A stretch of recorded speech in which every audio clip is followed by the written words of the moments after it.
Abusuafo me cheche ina ema ine ho akwaba e de baba Grace TV GHS so mjidi se jana dom obia ehun ye abusua me sra se ne da bia me kana obi play channel yi so na subscribe ya ma me na fe wa share ama foforo so enya bia hwe putupru ya abusua ye maame Akosua Serwaa that Lumba ye Akosua Serwaa or ne ye maame Akosua Brempomaa that Lumba nuaba wo maka bom e de krata ababonten na Serwaa me nkwa mi broni da Lumba kwadwo fosu Akosua Brempomaa Binu ba o ya ti ana na stay many onyam for se betimi di out of acho awon fe fa che me ma watamfu nyame o an abusua ya maame Akosua Serwaa that Lumba ere ene stina fosu Akosua Brempomaa na akabum e de krata babon na krata ne mu nsem no o de kokobo ene e ma RomanFada an RomanFada ene ensem a wo ka che RomanFada na nyasem ketu akra obo kire se RomanFada etu na mo bi omo ni nye ho de ni kan so onam emonten so esie yi said that Lumba ye ba 6 December ewa abra RomanFada onye busuani obi ama Wontumi se fa krata akwa abonten kosi amanfo ye no ye baako na wonim se ebra that Lumba tiase no RomanFada won se da bia also that Lumba manager yeah and there that Lumba ye nyame de ko bi obeko bia also a Lumba manager na wonim se ebra that Lumba kra tiase no opam RomanFada se be the manager adwuma no manager ye ai ensem wo pa krata yi mu ni nyina wo bia maame Akosua Serwaa ene Akosua Brempomaa na akabo mo matwere na mo kire se RomanFada nhwe ya abusua o de ba go gina court ama Ghana mra ene dintintempa krata na da fidie so no yen hwem we na yen hwede e ba asemeba da bi abusua the press release Lumba family cautions RomanFada over false funeral information and they ya na e ba bonten bosumi du ba ko ye mu de to so di onu enum ewa and de to so ensia ewa afempimie no ene edionu since November 2025 the yen assembly kai said the family of the late Mr. Sarkodie, affectionately known as Daddy Lumba, wishes to inform the general public and media that it has observed with serious concern the actions of Mr. Philip Kwabena Agyeman Apiakubi, also known as RomanFada, who has been engaging in activities that are misleading, unauthorized, and detrimental to ongoing family negotiations. Now, say that Lumba busuya for. Wamuna ahupa, and someone nam and tentafidin so, and someone nam mansign and chain ya mansaina, edimun como, and a fidie also TV radio. Ya nina, yes, RomanFada, yan dear Casade Philip, Kwabena Agyeman Apiakubi, and na mountain so to an amombia, sabi, and yan a quanson no, obia man a quine, and an amon to a saying soon so, I will busuan so, yan a monocranson sign no crane na da, and amon and a RomanFada A2, yen to us way. It has come to the family's attention that Mr. Apiakubi has been spreading false information and distributing funeral invitations that contains incorrect dates and misleading details, while the family remains in private discussions aimed at achieving a peaceful and dignified resolution regarding the funeral arrangements of the late musician. I say, I was unfolding in who said RomanFada, yeah, friends, Mr. Apiakubi, on Eden krata si amanfo yi ya ayi a wo si amanfo no kwa eda na ogom no enye da abusuanfo amakwan afi nsem a wo ka de fa yi no se be na da we e wa ha no obi ama ne kwan na saa blaze ya bra abusuanfo na agusu di nko kokko mu se wo nyina abekọ adwenkro mu abo amasundwaba ms RomanFada ede mra hye nsem a onam esi yi se that Lumba yi bekoso ti abusuanfo se da bi entisa yento aso yi na yenhwe de omoka. After I'm saying, the family wishes to state clearly and unequivocally that these actions are unauthorized and constitute an interference in sensitive family matters. Next, I'm RomanFada twin and Obia man quine na a science of ha drain. Ya say, Sabi, Bontis, not who gra, and somewhere ya busuambi, if you be moonsem, a busuambi moonsem, na Obia man quine. Yen to us way. Was say, such behavior undermines the spirit of trust,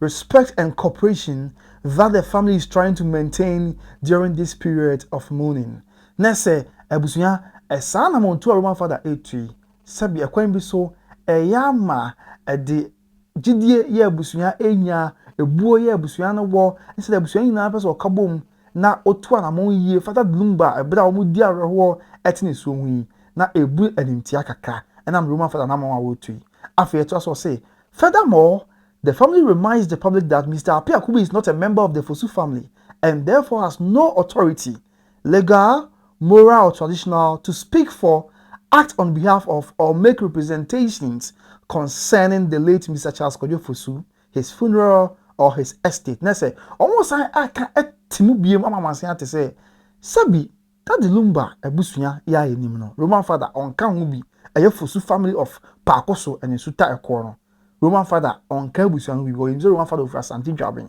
Enye no nko a, enam so RomanFada enka ebusunya hu bi nti. Almost yenka by Grace TV ko na kama man say na ante say RomanFada ni tumi bia se mremu se amamremu amaniemu se abusunya na ehunu mu se RomanFada ebe kasa ma abusunya obegina se bia abusunya na ma kasa ana obetu anamon bi ya no anamon wotu no efada Lumba na yie hu anampo ne estate na japade bi ne nema ho da bi RomanFada ni sa tumi no ya abusunya ma na sa tumi no ti yenka ma obi ante afi eto so say the family also wishes to clarify that the position Mr. Piakubi continues to claim as manager no Wontumi mama court no ha of the late Mr. Fosu was officially terminated by the late Mr. Fosu himself before his passing, a fact he is well aware of. Na se busuya se yanka mo bia ante se bi RomanFada kwa abonten a de bi o se that Lumba manager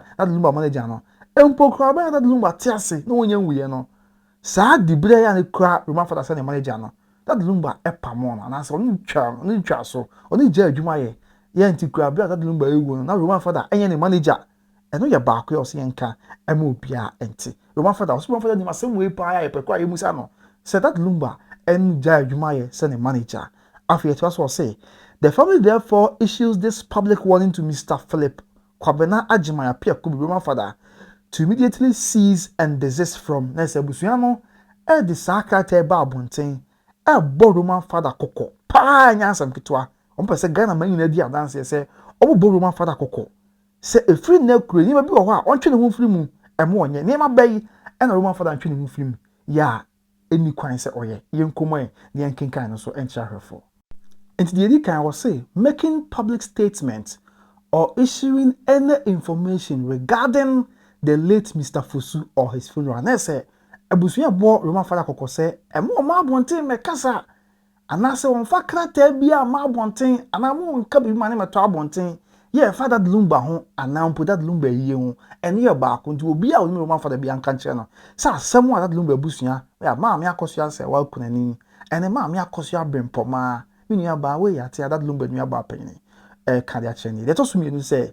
distributing or promoting any unauthorized funeral invitations or materials. Next, RomanFada and ye and answer now ye come so papa, the nation prophet as well them so of na ye na ye bizarre say RomanFada of course ye not sabde no of course busuani and answer there and I want a man said to me no so of course ye sense tam kese ho ya na no munyanka mu asem wie ma ye hu ba bia mesreme ka ho ye wa no mama so ensusuan ede bodejo ebefa enti omo se mo nkugina ba bia se odi eye krata okwesi eye ana bibia fada Lumba eye ho ekomo obi to won desist on hwe yi no nto na mo ne biem afedi ba bia omo se RomanFada nhwe yi na yenka de toso mensa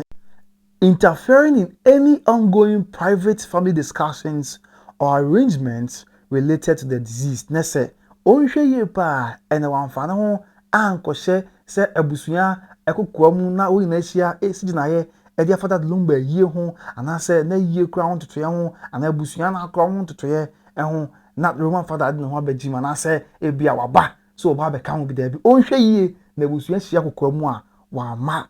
amfa no ho abata ho esa ene omumpene no kura ene yemsem yensa afa omo se ka bi wa yento aso say the family emphasizes that any further misrepresentation or interference will leave them with no option but to seek legal remedies, including formal complaints to the appropriate authorities. Na say, yen kama RomanFada ante say, so mo se sanse mo maka de RomanFada yi, obuso na otu anamon bi etian se mo maka yi a, ene na enye obi na kuma ntwe obusuya, bo sika ko, ene ti kwaji akyerema, ti kobasa, obusuya no so betu anamon, yen ye se bia na mo bi ese omutu family akwan so kura, ene se omutu beboa ama asumdwa ba, ombefa so ama Ghana mada, ene RomanFada edi. After it was almost say, the family urges the public, funds and media houses to disregard any information not issued directly by the Fosu family or their officially appointed representatives. Next, almost say yen some careful ya by Grace TV come na usu me kan obi ade yen nwan aka nyina yen hwe yie pa na se krata bi ba abonten ensem ba abonten na sabi emfiri abusua no na efiri obi a wo nchen ba bi a ema yen fa na sem ema yen fa na se asem a eho hia ana me yen fa asem no na yen fa entu ana monto. So the family urges the public, fans and media houses to disregard any information not issued directly by the Fosu family or their officially appointed representatives. The cat about one thing, then free Fosu family said the way if free Fosu family Mama Akosua Serwaa and Mama Akosua Brempomaa and Sasha Sieno and I'm punipa or more pounds say on Kasama Busiano ye Wontumi my fansem no any bia and no ye bako. Afei, what will be a family statement or say the family is working in unity and good faith to ensure that the funeral of our beloved Sarkodie Fosu, Daddy Lumba, is conducted with the dignity, respect, and love he deserves. There's a busuya so ya or church and come etu anamon ye or kuriemu any or dom said the beya Daddy Lumba ye no and yamea duma bepo beye na ase animunyam obuo any odo Daddy Lumba esefata. And we are back. After to us, we will not allow misinformation, opportunism, or unauthorized individuals to disrupt this process. Let's say, and I'm said that Lumba bear we are say, now but Tonyum the calm and saying our boom, over Tonyum the chair door a card of full boom, and ma, you know, any pabako, young falcon, pantano, and all on person to us. Now almost a year, the animal younger better Lumba moon, afei, a deal boy better Lumba moon, that at the actual or dorsal qua that Lumba, and then a de brown or tiase. Na ede anigye animunyam abagana memuna my Ghana etumpon enu nti wo montena se ema obi a metumfuturo enwu amanse ani no ya baako afa montena se opportunism no ema obi a enhyeda me father Lumba ye ho na wonfa emagidin bi ana father Lumba ye ho emfa me yade a ase o ye de aboda Lumba busua na so no ana eye ede apede ope eno ne opportunism no ya baako ana o masa ato so biem se omo makwan da se abusuan the Fosu family wo yi Fosu family fi nsuta eko ene paakoso ye wo kumase on makwan ma unauthorized individual se obi a wo baabi na obi ama na kwan na onfa no me for nsem we mu emma sebichina ko ankofa ha ne ama na bi ama wo ka asem kra ense se wo kan sa na ma di omo di omo na esi form awia ta so se omo mpene da emma bibia sa emma so nti ena maame Akosua Serwaa Fosu ena afei maame Ernestina Brempomaa na Serwaa menkwami broni dada Lumba Kodwo Fosu Akosua Brempomaa mini abawo yatia na neste meni onyamfo sebetumi dia adofacho awon fache me mama tamfu nyame o an enti Akosua Serwaa ye maame dada Lumba yire ena fei maame Ernestina Brempomaa ya ono na Akosua Brempomaa Ernestina Brempomaa Fosu dada Lumba nwa ba penni ena omo nsa ehye krata yase ya omo se yemfamre amansan na Ghana magina anya bi enti na omo hu de o krata no na krata yi family press secretary ena sebi ya maame no ma na kwan emo de babon tin se nsanhwefo wo Ghana nyina yensan ka bi na yemfa enti enti abusua sede maame Akosua Serwaa ene ye maame Ernestina Fosu eka no omo se RomanFada obi ama na kwan enti ema yensanhwefo ndi RomanFada anim ema no me kasa Fada Lumba ye ho sanse obi ama na sa tumi no so ontu sa na mo na busua empanyufo se kwan na wasede ye bewe ya bobo ha be mo ye kwan na we dey put through nsem we beto dwe ye de anina enso ebe pemidi de kwabena usumi dase sa woje bre na otie me srewa subscribe ma me wadaroma na share ma hofro so enye bi enhwe menim se obeye tinya me srewa na wonya so akoma so ade emfa ma ebe pem ye be hia nyame nka makra bye bye.